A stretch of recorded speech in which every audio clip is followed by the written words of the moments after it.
Well, we don't know what's happened in Sodom and Gomorrah, but we know that God's got wind of it and that that's not good. And we know that sin means to miss the mark.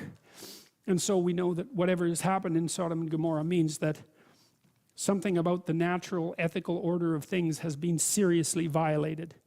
And there's a strong intimation in the Old Testament, which I think, by the way, is completely correct, that if the proper order of being is violated, and that's something like the balance between chaos and order, say, if the proper balance of being is violated, then all hell will break loose. And one of the things I can tell you from reading a very comprehensive set of myths from around the world is that that's a conclusion that human beings have come to everywhere. Stay on the goddamn path and be careful. Because if you start to mess around and you deviate, especially if you know that you're deviating, things are not going to go well for you. And that idea is everywhere. And I think it's right. I think the idea is right, because there aren't that many ways of doing things right, and there's a lot of ways of doing things wrong. And if you do things wrong, the consequences of doing them wrong can be truly catastrophic. You know, one of the things I learned from reading Viktor Frankl first, but then Alexander Solzhenitsyn, who I think did a deeper job, was that, and Václav Havel thought the same thing, that these people were very much trying to understand what happened in places like Nazi Germany and in the Soviet Union. Solzhenitsyn's Gulag Archipelago is a particularly good analysis of what happened in the Soviet Union.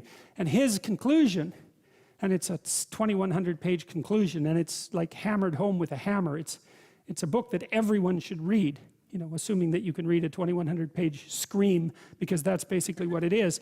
You know, first of all, what he does is document just how terrible things were in the Soviet Union between 1919 and 1959.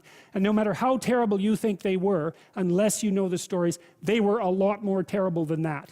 And they were terrible personally, because everyone lied. They were terrible in families, because 2 out of 5 people were government informers. They were terrible among friends, because no one could tell each other the truth. They were terrible socially, because the whole system was corrupt and ran on slave labor.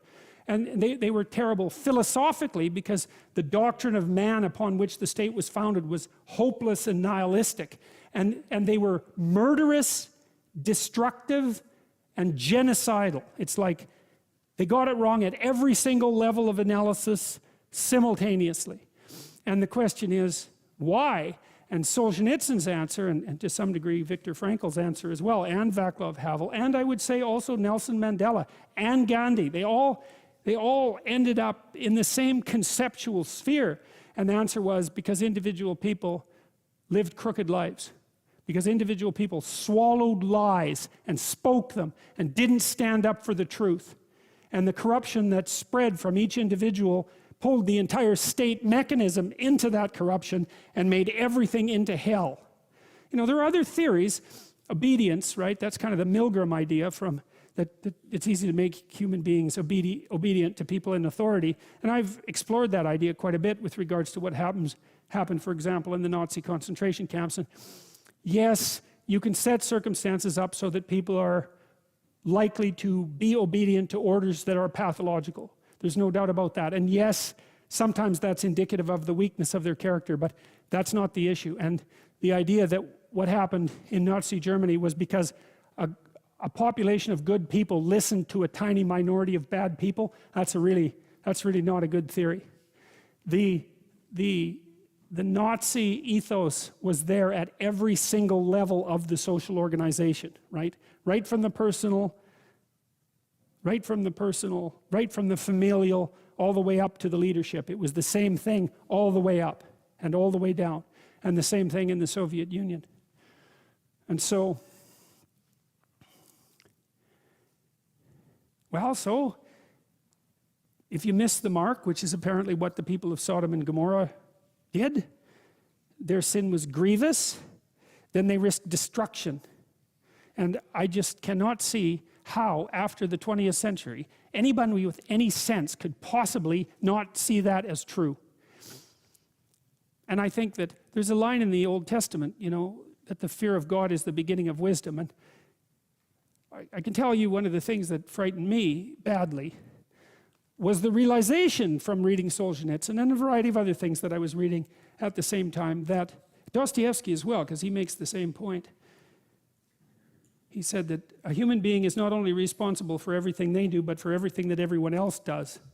Now, you know, that's crazy, and he was an epileptic and a mystic, and that's a crazy thing to say. But it's also, there's something about it that's true, because if you were better, the people around you would be less worse than they are. And if you were good enough, you don't know how much better the people around you would be. And so, there's this idea too, you know, that Christ took the sins of the world unto himself. That's a complicated idea, man. I wrestled with that one for a very long time, but I think I figured out, at least in part, what it means. It meant that it's something like the realization of complete humanity. You see, to take the sins of the world unto yourself is to realize that, is to understand the Nazi concentration camp guard. Because that person is human, and so are you. And so if you can't see you in that, then you don't know who you are. And if you can see you in that, well, then you've started to take the sins of the world onto yourself, because you've actually started to take responsibility for those terrible things. You know, I think it's the motif of the motto of the Holocaust Museum in Washington. We must never forget. That's close. And I think, well, you can't forget. You can't remember what you don't understand. You will forget what you don't understand. And the question is, well, what are you supposed to remember about the Holocaust? It was a historical event, that 6 million people died. That's not what's to remember. What's to remember is that's what people can do. And you're one of them. And if you don't understand that you could do that, then you don't know who you are.